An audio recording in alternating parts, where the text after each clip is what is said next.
Hey there, everyone. This is Ryan from the Coffee People Podcast. And I want you to know that I don't just host coffee podcasts, I also listen to them. One of our recent guests, James Harper, is the host of Filter Stories. I originally reached out to James because his show is one of my favorite podcasts to listen to. On Filter Stories, James does deep documentary-style dives into things like the history of or the science of coffee from an outsider's perspective. I'm not a science guy, but when James starts a new episode of Filter Stories by heading down the rabbit hole to explore how our perception of smell or taste can be changed by the environment or even the music we're listening to while we drink a cup of coffee, I'm enthralled. I've shared the links to Filter Stories in our podcast notes, but you can also search for Filter Stories on Apple or Spotify. You'll find the show there too. And I hope you listen, because you'll come away not just learning facts, but with an awareness of how you experience coffee.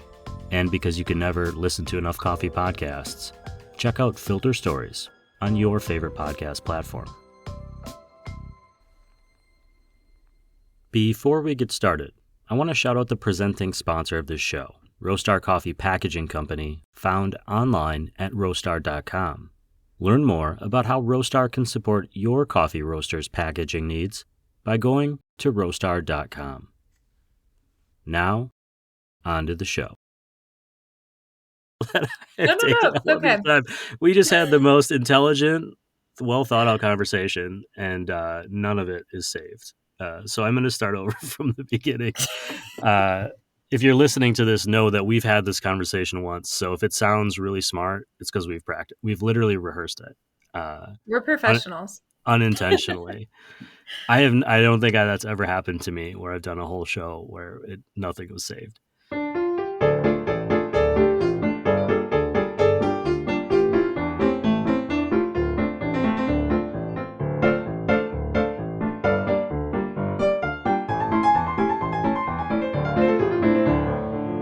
Hey, good morning, everyone. Welcome to Season 10, Episode 8 of the Coffee People Podcast, which is part of the Roast West Coast Coffee Network and presented by Roastery Coffee Packaging. I'm Ryan Woldt, and this is the Coffee Podcast where we meet compelling humans from all corners of the coffee industry who share their coffee stories, and we try to figure out why they are so motivated to do what they do in coffee. And occasionally, we pop in on our industry partners or our past guests, just to see how things are going and what has changed since the last time we chatted. Today I'm touching base with Erin Nenow, the founder and head roaster of Ascend Coffee Roasters. She's been on the show a few times already, and I'll link to the original shows with Erin in this show's podcast notes and on coffeepeoplepodcast.com.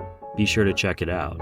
But for now, enjoy this pop-in with Erin Nenow of Ascend Coffee Roasters, now in Carlsbad, California.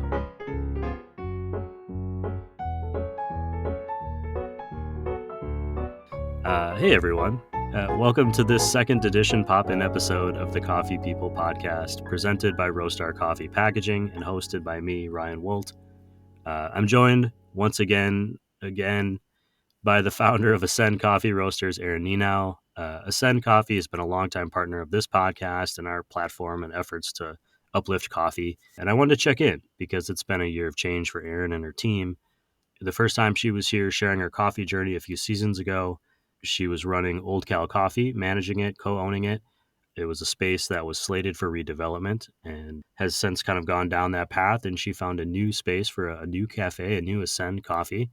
I'll be sure to link to that original episode in this podcast notes so you can check that out. But I wanted to say welcome back to Coffee People, Erin. I'm glad you're here and willing to chat with us. Thank you for having me. I'm trying to decide if that second intro was as good as the first one, but either way, it's always enjoyable to connect with you. I mentioned it to you earlier and to everyone now that I'm always inspired by how much you seem to get done in the time that we go without chatting or talking. So my question today for you is what's new? What's new with you and what's new with Ascend Coffee Roasters?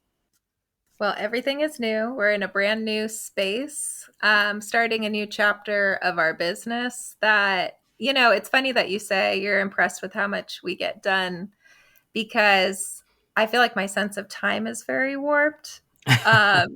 Because 3 months ago, I had two coffee shops. And then now we have one because they're redeveloping where our old one was. And I feel like we have gotten so much done in the last few months with all of that change that a week feels like a month. But that's just the season that we're in, and it does allow us to get more done, and we've landed on our feet. I'm grateful that we're still in business and that we have a new home.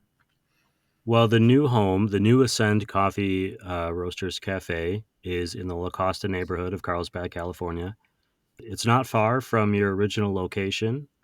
How is the new space different? The new space to me feels like you a lot more. When I walked in, I was pretty surprised by the difference in atmosphere and vibe. So curious to know how you went about that and what has been the community reaction, but also your feelings about going into a whole new neighborhood. Yeah, thank you for seeing it as like a reflection of me. The old cafe was there since 1990, and it was in Restaurant Row, which has a very unique, like old California theme to it. Where our new coffee shop was more of just like a blank slate, kind of like suite in a shopping center that you would expect to see.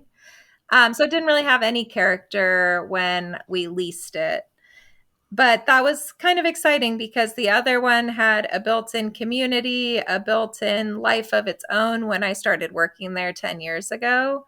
And this one, I kind of had a blank slate to make the branding and make the feel of the coffee shop the way that I wanted it to be. And I love it. It feels like mine. I feel like the captain of the ship in a different way than I did at our old cafe. I have a lot of people that come in and miss the charm of the 90s cafe, like the more cozy vibe. This one's a little bit more modern. I think it's moving in a good direction. The old space definitely had some of that charm, but I think also as the person running the restaurant, people coming in weren't dealing with the realities of an old building either, and I'm sure Yeah. that was a Oh my challenge. gosh.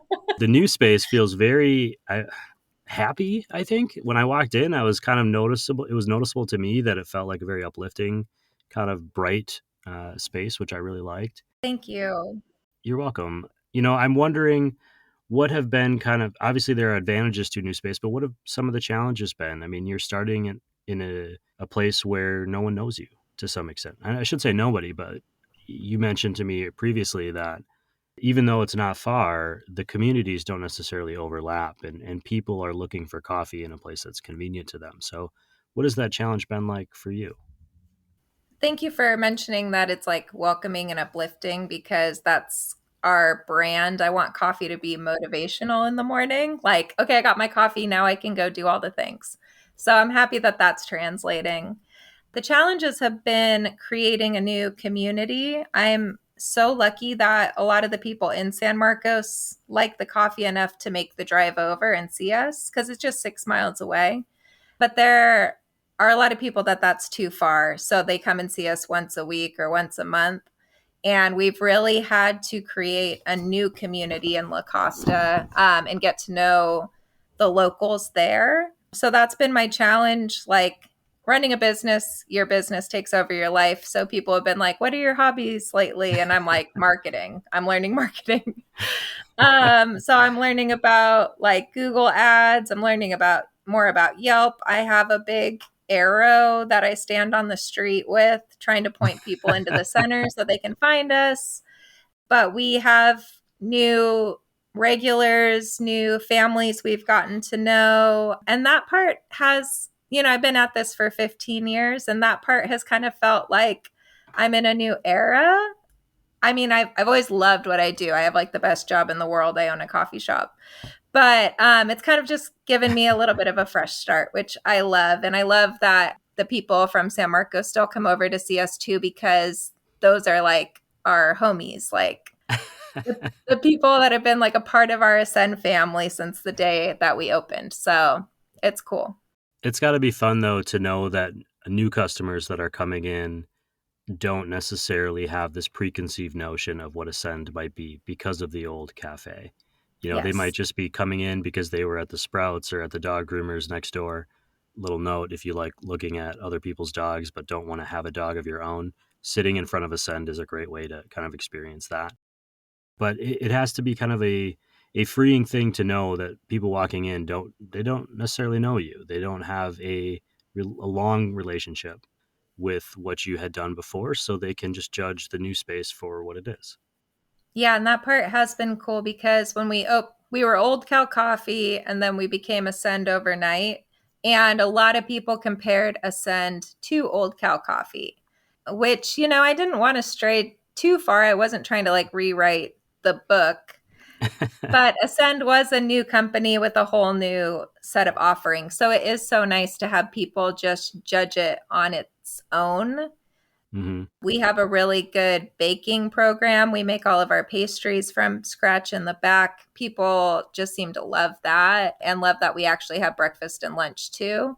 And then also getting like a new group of people judging the coffee and letting me know what they think. So that's been really fun. Outside of the new cafe space, I know for a long time you've been working on a new roastery location with a possible tasting room. Could you give us an update on that? Yes, so that's going to be in Vista, kind of the downtown Vista area, but closer to Civic Center Drive. We just got all of our permits, and I just talked to the guy in charge of the construction yesterday, and he said that they plan on starting in the next 10 days. So we're hoping that that will open in 2025 next year. Wow, that seems so long. As the person who is, planning that space, how much control, if any, do you have on when stuff gets done? This feels like a very California thing to me. I'm in coffee. I'm not savvy on construction. And when I opened the La Costa store, I had told everyone, oh, I'm going to get it open by October 1st. And I didn't get it open until December 6th. And that was like a building that was already built. So I'm probably not the person to ask on that. We obviously do want to get things done in a timely manner. The sooner that we open, the sooner that we can start selling and trying to make our business viable. So, of course, that's the priority. But there's things that you got to do, like the health department and making sure that all the construction's finished and staffing, just stuff you got to do to get open. Well, back to the new cafe in La Costa, you mentioned you were learning some marketing, and I noticed particularly a couple of promotions. We've got Mother's Day coming up.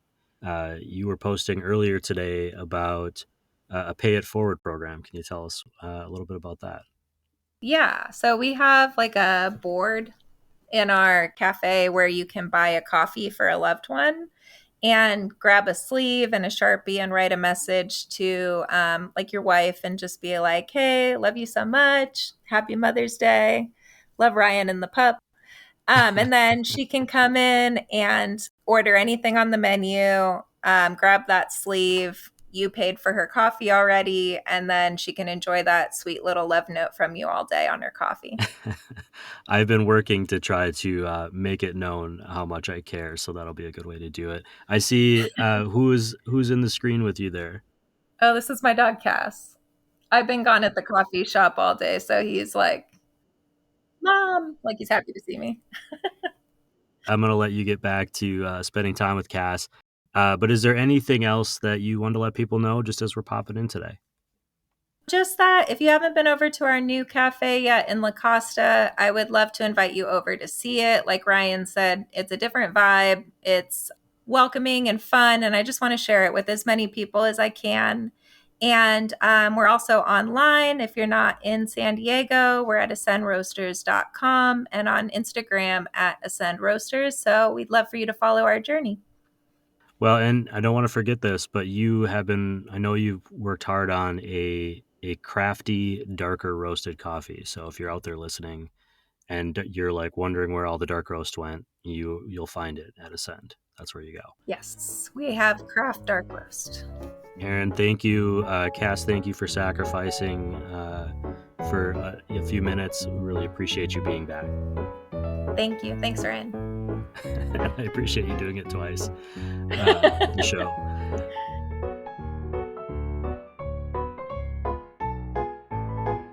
So yeah, they've got a lot going on over at Ascend Roasters. I love the new space, and if you're in North County, San Diego, please make the effort to get over there and say hello. If you're not, find Ascend Roasters online at ascendroasters.com or at Ascend Roasters on Instagram. Thank you for listening to the Coffee People podcast and for supporting our little coffee community endeavor by rating this show on your favorite podcast app and sharing it with your friends. Head to coffeepeoplepodcast.com for more coffee content. This pop-in episode was produced with support from our presenting sponsor, Roastar Coffee Packaging, found online at roastar.com. We're also supported by the best of the best, our coffee industry partners, including legacy partners, Zumbar Coffee and Tea, Steady State Coffee Roasting, Moster Coffee, Coffee Cycle Roasting, Maria Coffee, and Cape Horn Green Coffee Importers. A special shout out to Crossings Coffee and Hasea Coffee Source, who've been enabling our Coffee Smarter efforts, which you can find at coffeesmarterpodcast.com. And finally, our full city partners, including today's guest, Erin Nenow of Ascend Coffee Roasters, Cozy K9 Coffee, Ignite Coffee Company, Acento Coffee Roasters, Civets Roasting Machines, San Franciscan Roasters, Me and My Uncle Coffee, and Craft 42 Coffee Roasters. This show, the Coffee People Podcast, is part of the Roast West Coast Coffee Network. This episode has been written, produced, and recorded by me, Ryan Woldt. I hope this episode has found you happy, healthy, and with at least a swig of coffee left in your mug, enabling you to make it through the day. Always tip your baristas, and be sure to drink good coffee.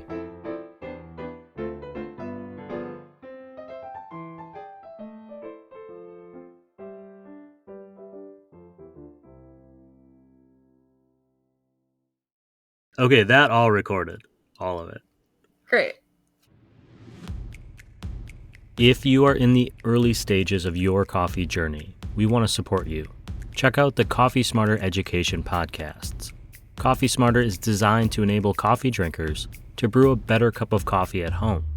And Coffee Smarter Pro covers industry-specific topics for baristas, roasters, shop owners, and aspiring coffee professionals. You'll find both shows on your favorite podcast platforms or on our website at coffeesmarterpodcast.com.